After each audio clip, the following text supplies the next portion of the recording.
Okay, my name is Fernando Zulueta, and I am the founder of Academica. And a little bit of my background. I started Academica and some of the first charter schools here in Florida and in the United States about 20, 21 years ago, 22 years ago, something like that.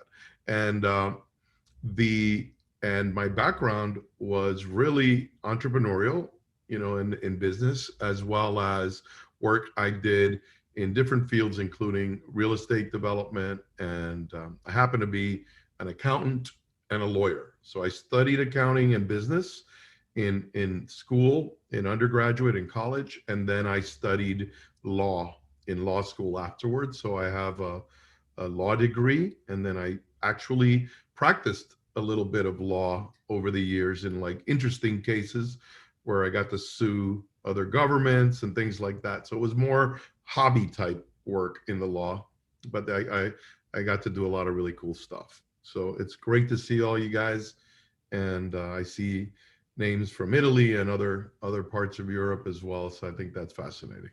Absolutely. And we're going to just kind of jump into the student questions because we Good. don't want to take up too much of your time, but we have a question from Elias in France. And Elias, you should be able to unmute to ask your awesome question. Yes. So first of all, quite an honor to be in this live session. My question was, like, in your opinion, what was the key to your success or the quality that you needed? I think, Elias, thank you for the question. And I know it's like 7 p.m. over there right now. It's probably cool. I'm looking forward to going to France this summer.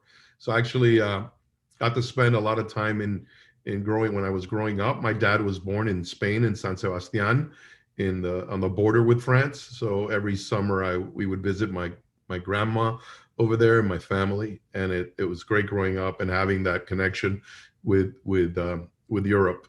I think the most important thing is early on. I number one, I developed a love for reading, which was purely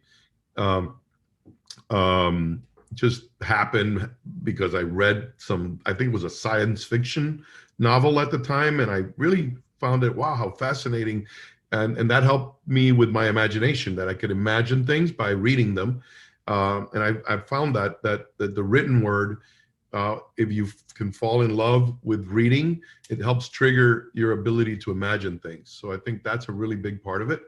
And then later on, it's just I developed a really strong appetite or love of learning.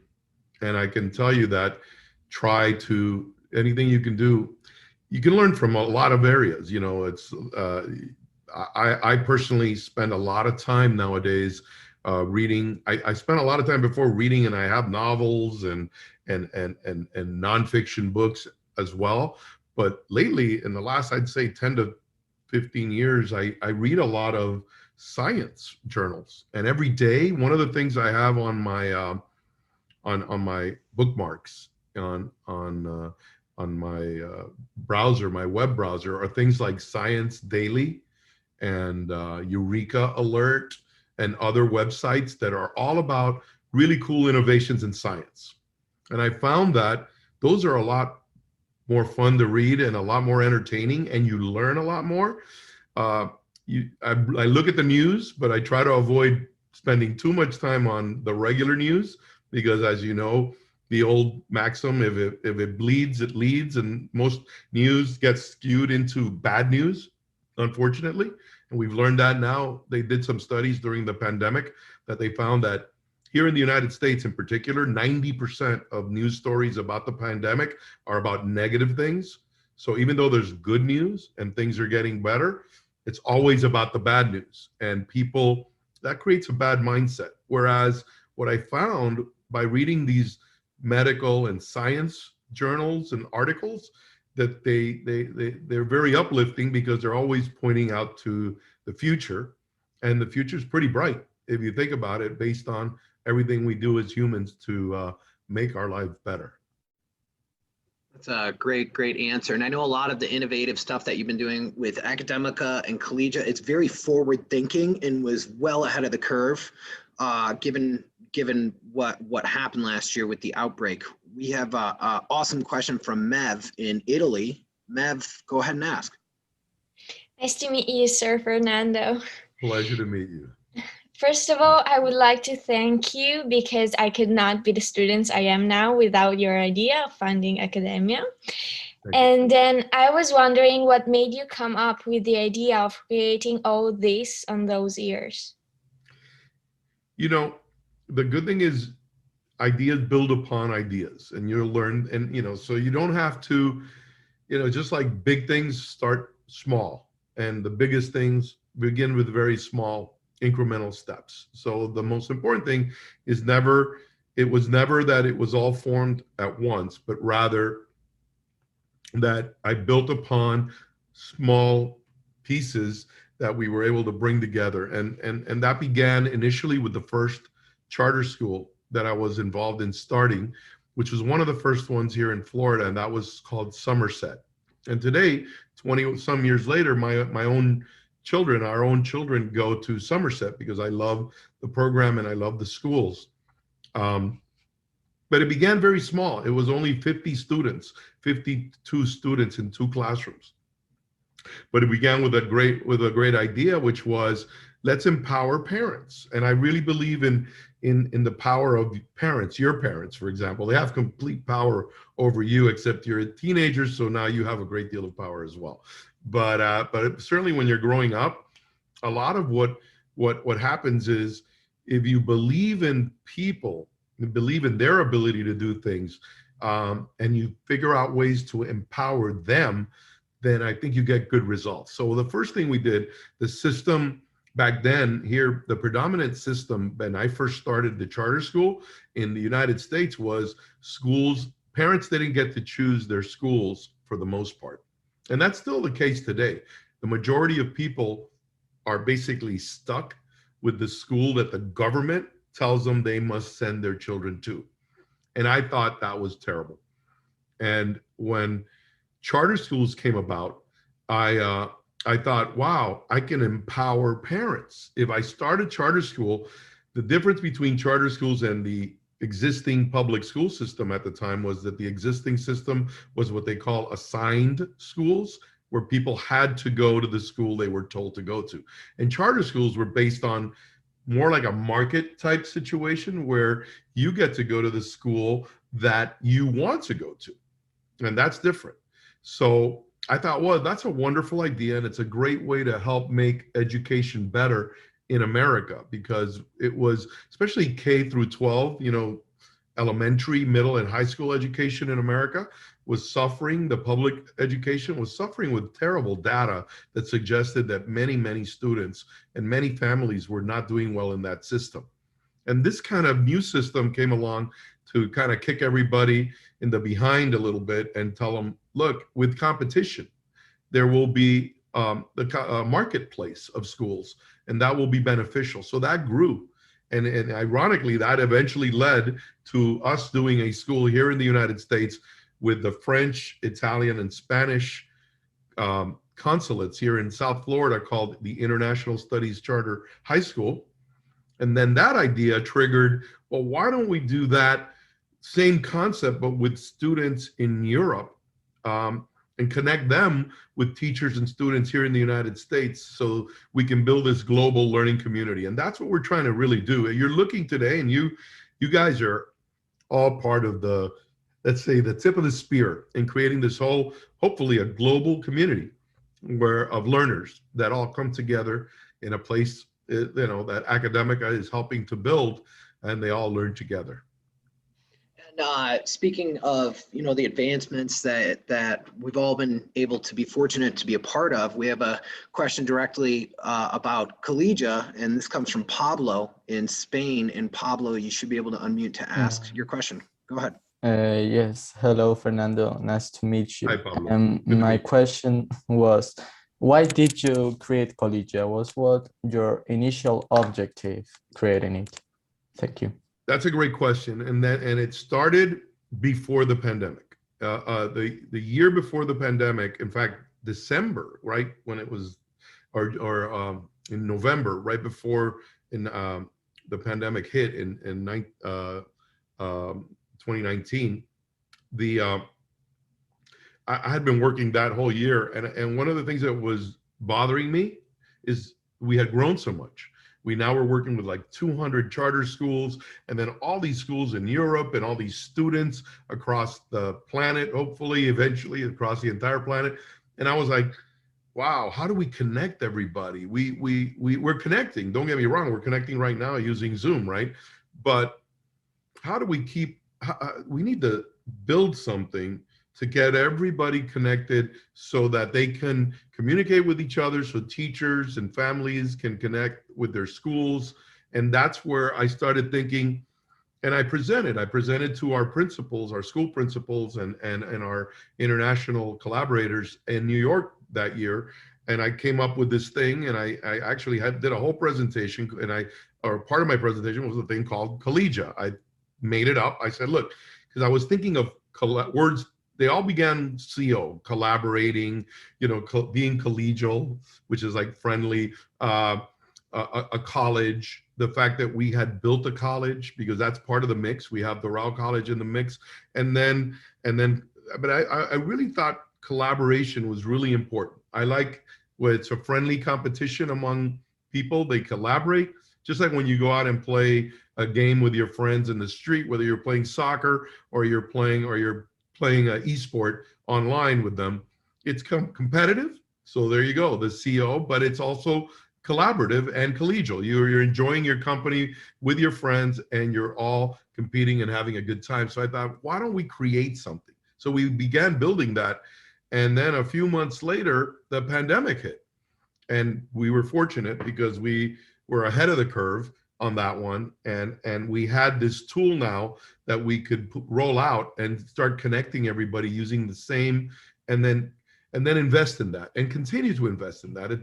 It's an iterative and never-ending process of continuous improvement. Once you're going down this path, we just need to keep making it better. And by the way, you're a key part of that. As you know, in Collegia, you have the ability built in with a part of the software there. It's called ARIS, that allows you to do interactive, like surveys of everyone on the platform. And that's really helpful, because you can tell us what we need to do to make Collegia better, and you can be part of making it better, because I really believe that you guys are all an important part of this. And in fact, at Academica, every year we hire more and more students, former students actually, some are current students and some are former, who grew up with our schools and in our system, let's say, and are now joining us to be part of the formula to help build a better organization. And also, one of the strengths that you guys have, because I came from a regular school district, you guys communicate so well with each other from all over the world, which actually helped us on the West Coast with the pandemic, because it seemed like those schools in Italy and in Europe kind of gave us a heads up before anything hit here. So the network that you set up really, really was advantageous for all the students around the world, for us to prepare and be ahead of all the regular school districts. Yeah, in fact, that's a great point you raised, Ralph, is that we also got a heads up because of you guys in Europe. We saw the schools we work with in Italy. They closed down, and they were starting to feel the impact of the coronavirus. Italy was one of the first places that was very hard hit, and so was Spain. So we saw that right away with our international program, is that, and even though the school districts here, some of them, they didn't know it. They just, you know how people, you're a little bit in denial. You're saying, well, that's a problem in Europe and in China, but it's not going to hit us here in the United States that severely. And as we all know now, in retrospect, it hit here, just as severely as it hit over there. Absolutely. We'll do a few more student questions, and then we'll let you go. We don't want to take too much of your time, but we have a question from Anna in Germany. And Anna, you had an awesome question. Go ahead and ask. Thank you very much for taking the time to answer our questions. So my question refers to COVID, because we experienced what we can actually change and what's possible in terms of e-learning. And so I wondered what your predictions are in terms of how e-learning can be implemented in our daily lives if COVID actually ends and how we will use those techniques in the future? Thank you, Anna. Great question. Number one, and COVID will definitely end. Either we'll all get it or we'll all be vaccinated, but it will end. At least I'm hoping, and it doesn't keep changing into other versions or other variants of it. But I'm a big proponent of e-learning. I think that's why 10, 12 years ago we began the international program, and we also began an entire division of the organization focused on developing our virtual education, our online education and digital education models. And it now, I think the pandemic is showing, has brought to bear on everybody, and hopefully people don't lose that lesson, which is that we need to keep investing in, number one, the infrastructure to make sure all of you have connectivity, that it's high bandwidth and that high quality, so that you can stay connected. And it doesn't have to be a pandemic for you to stay home sometimes from school. You should still be able to attend school remotely from your house, even if it's because you got a cold or you caught the flu or you sprained your ankle and you can't walk for a few days on it. There's no reason why you shouldn't be able to stay home and still be connected to your school environment and work on it. And I can tell you that we know this is not a prediction. This is just reality. Today, this day and age, if adults, for example, once you're in the workforce and you want to acquire new skills, most of it you have to do online, because you don't have the freedom or the time to take away from your day job, let's say, to get new school skills and learn new talents. So I think that we know that is essential to learning, and digital learning is a critical part of it. Look, I personally, if I need to program my garage door opener, I use YouTube, right? You go to YouTube, you say, oh, I have a LiftMaster model, whatever, and you press, and sure enough, there's 3 tutorials there from individuals who are showing you how they program their own garage door opener, or the company itself has it up there. So I really think it's going to become, it's second nature almost already, that you learn I play guitar, for example, and I love music. And nowadays, and I know a lot of folks do this, you go to YouTube or to any of these online sources, and you can learn. You want to play Stairway to Heaven by Led Zeppelin or some other famous guitar-based song, you just go online and it teaches you how to do it. So this is the reality, and it should apply to every subject area. So I'm a big believer in it. It's almost like it's a world classroom, and we call this a best practices model, where you know it, and so you're teaching your neighbor how to do it. Exactly. So we have our final student question. It's coming from Lucilla in Italy, and she has a question more along the lines of, because we have a lot of students here who might want to go into education as teachers, and this kind of has to do with the hiring process. So Lucilla, go ahead and unmute and ask your question, friend. Okay, it's a pleasure to meet you. As everybody else said, I'm really honored to meet you. And I wanted to ask, how do you choose your teachers? Like, how do you hire them? Are they like basic teachers that you hire, or they have special requirements that they need? I think we do both. And we actually have at Doral College, which is a college I founded about 12 years ago, here in well, it's everywhere because it's international.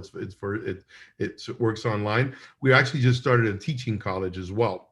And what we're doing is we're going to be developing more and more the ability for anybody. And I'm glad you should all have an opportunity to help kind of spread the wealth, in the case of the wealth of knowledge that all of you have and are acquiring in school.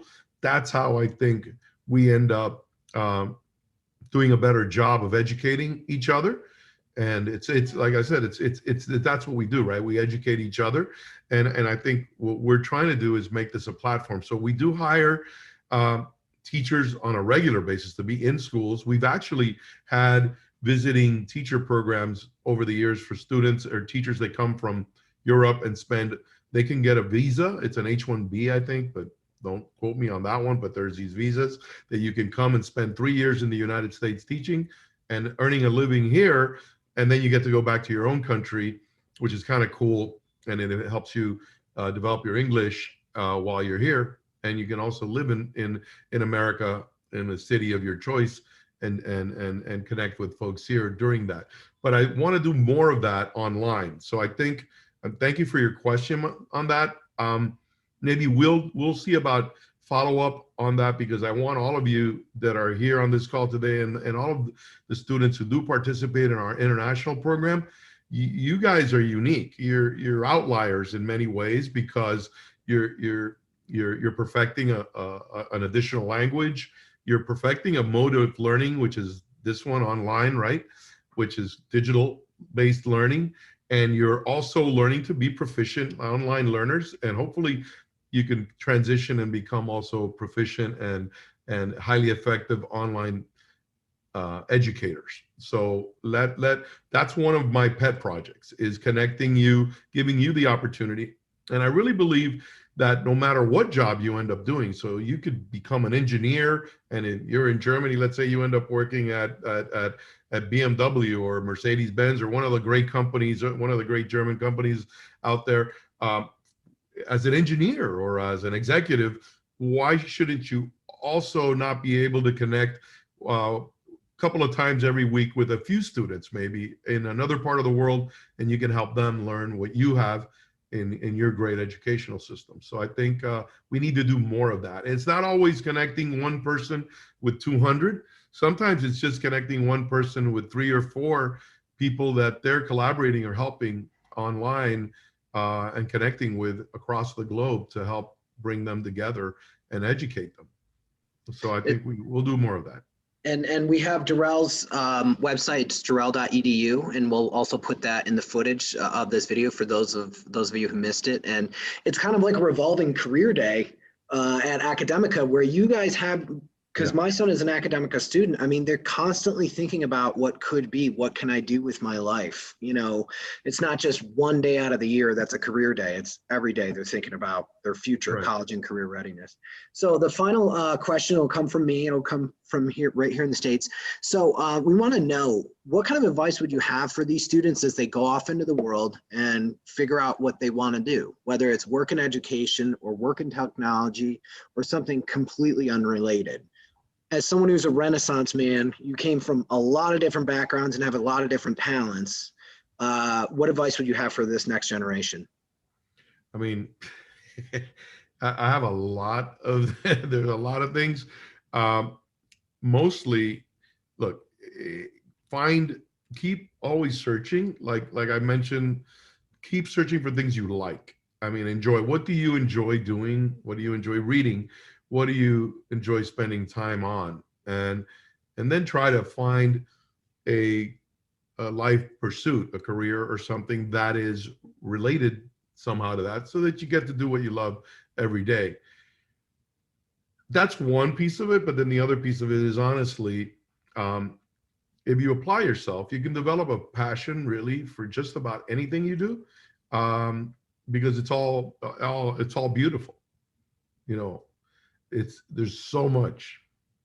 And the other thing, you know, you should definitely do is be mindful of your own like health and your own one of the things I've been doing a lot in the last, let's say, couple of years, I've been, you know, when you're doing biohacking and things like that, one of the hacks I recommend is monitor, and this is kind of may sound like off from left field, but monitor your sleep. I use like an Apple Watch and a little app. It's like a $3 app on the Apple Store called Auto Sleep, and there's different ones out there.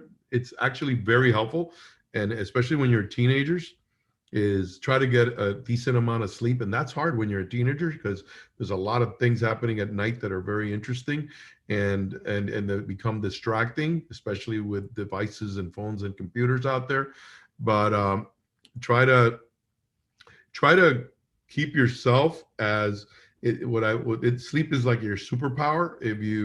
if you manage that one well, you'd be surprised. It will help you in a lot of different areas, especially in developing your creativity and your ability to think straight during the day. Ironically, you do it by sleeping straight, during the night. Um, and then the other thing I do want to do while I'm still on is thank you, Ralph, for the great job you've done in creating our whole edutainment program. And I'm really proud of the work you do and admire it.